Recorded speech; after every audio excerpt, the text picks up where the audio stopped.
بسم اللہ الرحمن الرحیم۔ السلام علیکم ناظرین، 49 نیوز کے ڈیجیٹل پلیٹ فارم سے میں ہوں بابر علی بشارت۔ ناظرین، آج پاکستان کا 78واں یوم آزادی پورے ملی جوش و جذبے کے ساتھ منایا جا رہا ہے۔ تمام بڑے چھوٹے مرد و خواتین جو ہیں وہ پاکستان کا 78واں یوم آزادی جو ہے منا رہے ہیں۔ ہر طرف سبز ہلالی پرچم لہرا رہے ہیں اور ہر طرف سے دل دل پاکستان، جان جان پاکستان کے نعرے اور نغمے جو ہیں وہ گونج رہے ہیں۔ اور اس کے ساتھ ساتھ تمام جو نوجوان ہیں وہ ٹولیوں کی شکل میں جو ہے وہ سڑکوں پر موجود ہیں، پارکوں کے اندر موجود ہیں اور پاکستان کے جو آج قومی تہوار ہے جو یوم آزادی ہے اس کو پورے ملی جوش و جذبے کے ساتھ، پورے جوش و خروش کے ساتھ منایا جا رہا ہے۔ ناظرین، 14 اگست 1947 کو قائد اعظم رحمۃ اللہ علیہ اور ان کے ساتھیوں کی انت تک کوشش، محنت اور لازوال قربانیوں کے بعد ایک مملکت خداداد پاکستان جو ہمیں نصیب ہوا، اور یہ ایک ایسا وطن ہمیں ملا جو دو قومی نظریے کی بنیاد پر ہم حاصل کرنے میں کامیاب ہوئے۔ یہ دو قومی نظریہ یہ تھا کہ جو اس بر صغیر کے اندر دو قومیں الگ الگ اپنا وجود رکھتی ہیں، اپنی تہذیب رکھتی ہیں، اپنا مذہب رکھتی ہیں، اپنا تمدن رکھتی ہیں، اور ان دونوں قوموں کو علیحدہ علیحدہ جو ہے وہ ملکوں کے اندر بسنا چاہیے تاکہ یہ آزادی کے ساتھ اپنی تہذیب، تمدن اور اپنے مذہب کے اوپر جو ہے عمل پیرا ہو سکیں۔ اسی نظریے کے اوپر یہ جو دو قومی نظریہ قائد اعظم رحمۃ اللہ علیہ اور ان کے ٹیم نے پیش کیا تھا، اسی دو قومی نظریے کے اوپر بالآخر جو ہے 14 اگست کو پاکستان، 14 اگست 1947 کو پاکستان معرض وجود میں آیا تھا۔ اور جب پاکستان معرض وجود میں آ گیا تو اس وقت جو انڈیا ہے وہاں پہ جو مقیم مسلمان تھے انہوں نے پاکستان کے اندر کی طرف ہجرت کی۔ لاکھوں مسلمانوں نے ہجرت کی اور ان لاکھوں مسلمانوں نے بے شمار قربانیاں دی، جانوں کے نذرانے پیش کیے، مال کے نذرانے پیش کیے۔ مسلمان جو خواتین تھیں، جو بیٹیاں تھیں، ان کو بلوائیوں نے اس وقت ان کو اٹھا لیا، ان کو اغوا کر لیا، ان کی عزتوں کے ساتھ کھیلتے رہے۔ اس طرح کی بے شمار تکلیف دہ کہانیاں تھیں۔ یہ جو پاکستان جب بنا اور جو ٹرینیں اس وقت پاکستان کے اندر داخل ہوئیں تو ان کے اندر صرف لاشیں ہی لاشیں تھیں۔ ان تمام لوگوں نے پاکستان کی عظیم مملکت کی خاطر اپنی جانوں کی قربانی پیش کی۔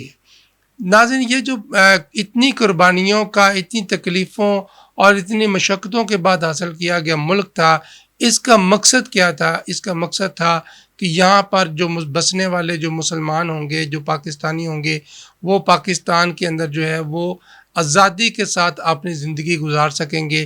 وہ پاکستان کے اندر ایک آزاد شہری کے طور پر اپنے جو ہے وہ فرائض سر انجام دے سکیں گے، ان کو ایک آزاد شہری کے حقوق حاصل ہوں گے۔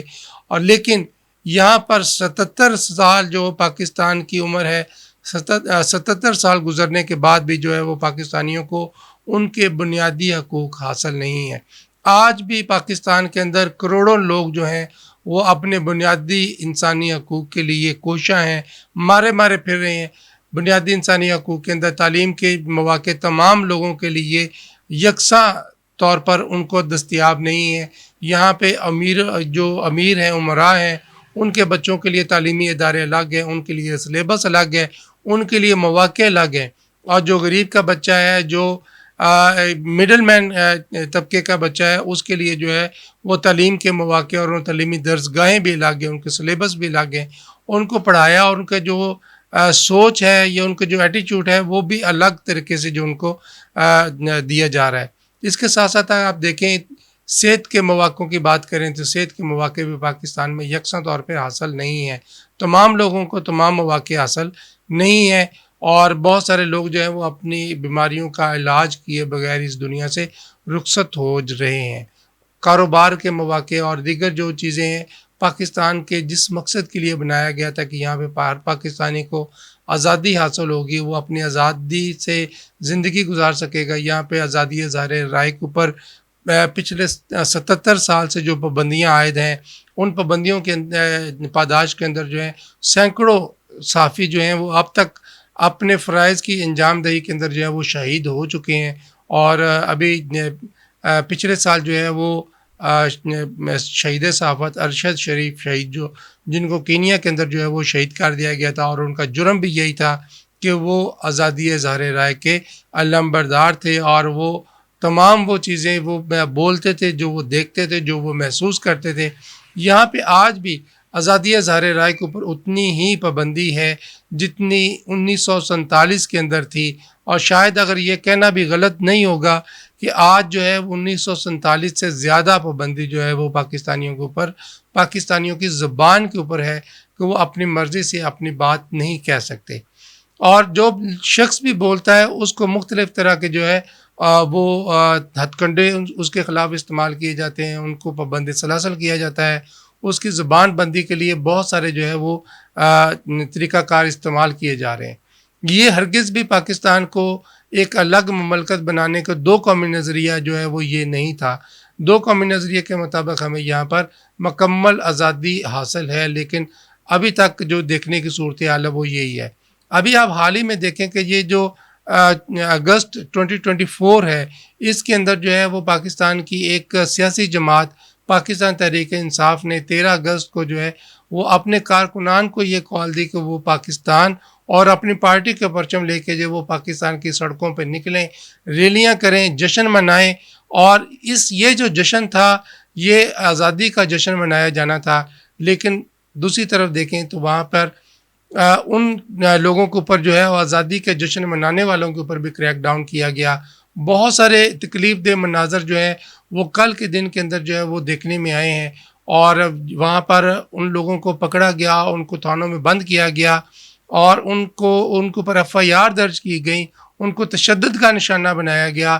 اور اس تشدد کے نتیجے میں بہت سارے لوگ جو ہے وہ سیریسلی انجرڈ بھی ہو چکے ہیں اور ہسپتال میں اپنی زندگی کی جو ہے وہ بازی اس کی جنگ لڑ رہے ہیں. اللہ تعالیٰ ان کو صحت و تندرستی عطا کرے اور پاکستان کو جو ہے وہ حقیقی معنوں کے اندر ایک آزاد، باوقار، پروقار جو ہے وہ ملک بنائے. اور پاکستان پھلے گا، پھولے گا، ترقی کرے گا تو یہ نہ صرف پاکستان کے لیے یہ فائدہ مند ہے، پاکستانیوں کے لیے فائدہ مند ہے، لیکن یہ اس کے ساتھ ساتھ جو ہے یہ اس خطے کے لیے بھی ایک ترقی کا یافتہ پاکستان جو ہے یہ اس خطے کی بھی ضرورت ہے. اس کے ساتھ ساتھ ناظرین آپ کو بتاؤں کہ اگر ہم تھوڑا سا اس کے اوپر تقابلی جائزہ لیں کہ 1947 کو اگست 1947 میں ایک ہی وقت میں دو ملک آزاد ہوئے تھے اور آج دونوں ملک جو ہیں دنیا کے نقشے پہ موجود ہیں. لیکن دونوں ملکوں کی اگر ہم سیاسی اور معاشی اور معاشرتی صورتحال کا جائزہ لیں تو اس کے اندر زمین اور آسمان کا فرق ہے. آپ دیکھیں کہ پاکستان جو ہے وہ اپنی پوری ان کی توانائیاں خرچ کرنے کے باوجود آج پاکستان کو بہت سارے سیریس قسم کے جو اکنامک چیلنجز اس کو درپیش ہیں.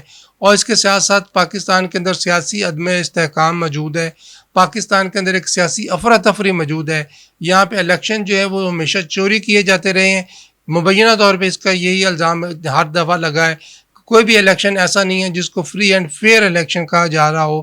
اگر آپ 1956 کے اندر جو الیکشن ہوا تھا، 55 کے اندر جس میں محترمہ فاطمہ جناح اور جنرل ایوب خان نے جو حصہ لیا تھا، تو وہ الیکشن بھی جو اس وقت بھی میجورٹی جو ایک کثیر تعداد تھی وہ محترمہ فاطمہ جناح کو ووٹ کرنے والی تھی. لیکن جب الیکشن کے رزلٹ آئے تو اس کے اندر محترمہ فاطمہ جناح جو کہ پاکستان کے بانی قائد اعظم محمد علی جناح کی بہن تھیں، جنہوں نے تحریک پاکستان کے اندر ایک بھرپور کردار ادا کیا اور خواتین کا جو ونگ تھا، جو مورچہ تھا، اس کو انہوں نے سنبھالے رکھا.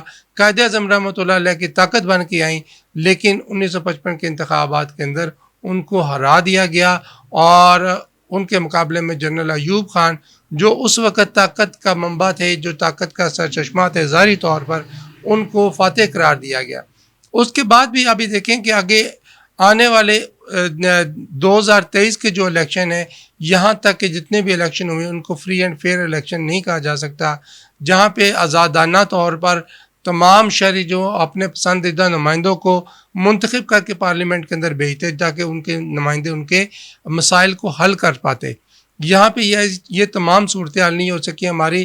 اس کے برعکس ہمارے جو ہمسایہ ملک ہے وہاں پہ ابھی تک جتنی بھی الیکشنز ہوئے ہیں اور ان کے الیکشنز کے اوپر مجموعی طور پہ کسی نے بھی اس کو الیکشن کو جو ہے وہ ناقابل قبول قرار نہیں دیا.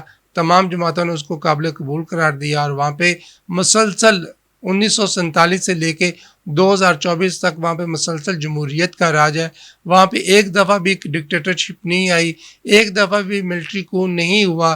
اور اس کے ساتھ ساتھ اگر اکانومی کی بات کریں تو آج دنیا کی تمام بڑی کمپنیز جو ہیں وہ انڈیا کے اندر اپنا کاروبار کرنا چاہتی ہیں, لیکن ان میں سے کوئی بھی ایسی کمپنی نہیں جو پاکستان کے اندر اپنا کاروبار کرنا چاہے گی. اور یہاں پہ یہ صورتحال ہے کہ یہاں پہ بجلی نہیں ہے, گیس نہیں ہے اور دیگر جو وسائل ہے وہ دستیاب نہیں ہے, جس کی وجہ سے انڈسٹری جو ہے وہ پاکستان سے شفٹ ہو کے دیگر ممالک میں, انڈیا میں, بنگلہ دیش میں, آذربائیجان میں اور دیگر جگہوں پہ وہ منتقل ہو رہی ہے. یہ وہ سیریس چیلنجز ہیں جو آج 77 سال کے بعد بھی پاکستان کو درپیش ہیں, اور ان مسائل کے حل کے لیے صرف ایک ہی طریقہ کار ہے کہ ہمیں اسی دو قومی نظریے کی طرف واپس لوٹنا ہوگا جس دو قومی نظریے کے بنیاد پر قائد اعظم محمد علی جناح رحمۃ اللہ علیہ نے اس عظیم مملکت خدا داد پاکستان کا قیام جو ہے وہ وجود میں لے کے آئے تھے. ہمیں اسی نظریے کی طرف, اسی سوچ کی طرف ہمیں واپس جانا ہوگا, اور اس صورت میں ہم اس ملک کو ایک عظیم تر پاکستان جو ہے وہ بنانے میں کامیاب ہوں گے. اور انشاءاللہ تعالی پاکستان ہمیشہ زندہ باد تھا, پاکستان زندہ باد ہے, اور انشاءاللہ تعالی پاکستان ہمیشہ زندہ باد رہے گا. جی ناظرین, یہ تھا ہمارا آج کا ولاگ. امید آپ کو پسند آیا ہوگا.